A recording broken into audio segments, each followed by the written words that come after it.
Voyage cette semaine au cœur des vignes de Maranges-Sylvanges. Dernier vestige d'un passé viticole, la chapelle de la vigne dédiée à Notre-Dame de Lourdes nous accueille dans un cadre qui est à la fois étrange et paisible. Une tranquillité vite perturbée par ce tracteur, avec à son bord Philippe Joly, viticulteur à Maranges-Sylvanges. Ce matin-là, au milieu de la brume, c'est les vendanges.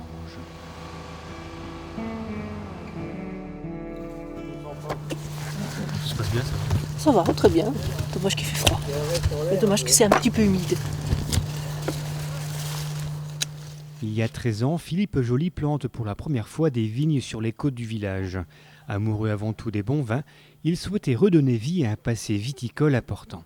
C'était la naissance du domaine de la Croix de Mission. Déjà au départ, c'est la passion des vins de France et de découvrir donc tout ce qu'il y avait. Et après le prolongement de la passion a fait que j'ai voulu savoir comment on fabriquait du vin. Et donc j'ai replanté quelques pieds de vigne comme ça chez moi et j'ai fait quelques essais. Bon, pas trop concluant, mais il y avait déjà une petite note un petit peu à découvrir donc ce qu'on pouvait faire. Aujourd'hui, Philippe Joly dispose d'1,6 hectare et de 5 cépages, de l'auxerrois, du pinot noir, gris et blanc, et même du gamay.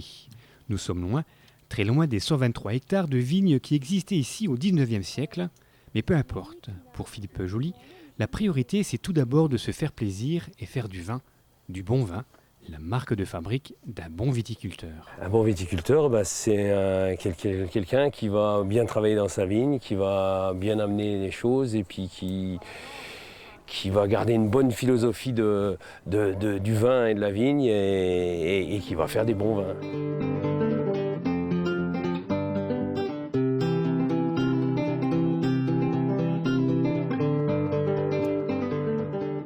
Orienté sud-sud-est, afin de préserver au maximum les pieds de vigne du gel matinal, le vignoble marangeois repose sur un substrat calcaire. Il y a un beau terroir à Maranges-Sylvanges, des beaux sols argilo-calcaires, la roche-mère qui est pas loin, donc les vignes vont puiser dans cette roche-mère et donc on arrive à avoir un très beau vin qui est riche, qui a une belle maturité.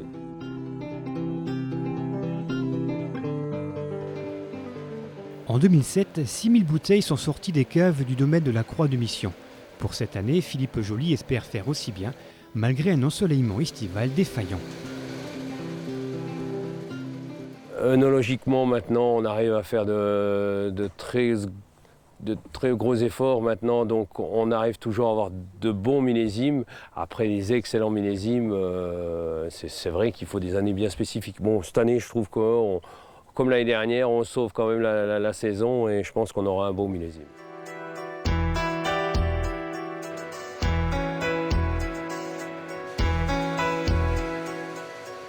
Soucieux de respecter l'environnement et de proposer des vins de grande qualité, Philippe Joly utilise une nouvelle technique pour le désherbage des vignes.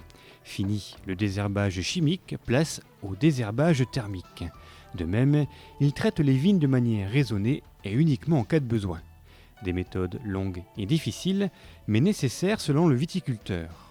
Une façon aussi de préserver et de faire honneur à la classification de ces vins en AOV-DQS, l'appellation d'origine vin de qualité supérieure.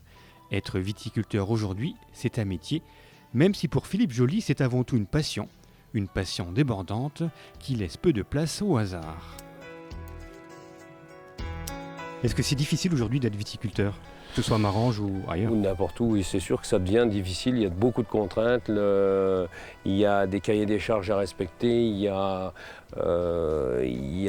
des mesures sanitaires aussi à respecter, donc c'est vrai que ça devient de plus en plus difficile.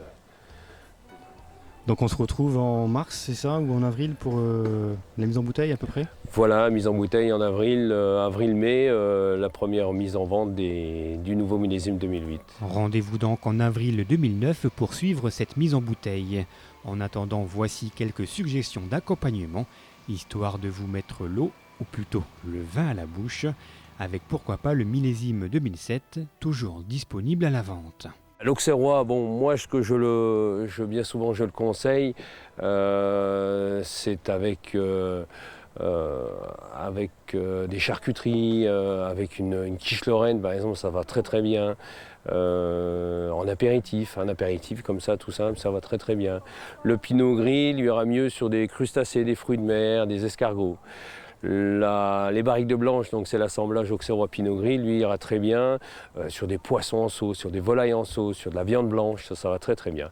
Et le pinot noir, c'est classique, les viandes rouges, du gibier, ça va très très bien. Et tout cela, bien sûr, à consommer avec passion et modération. C'était une matinée au cœur du vignoble Marangeois, où toute une famille d'irréductibles tente de faire revivre un passé glorieux pour le village.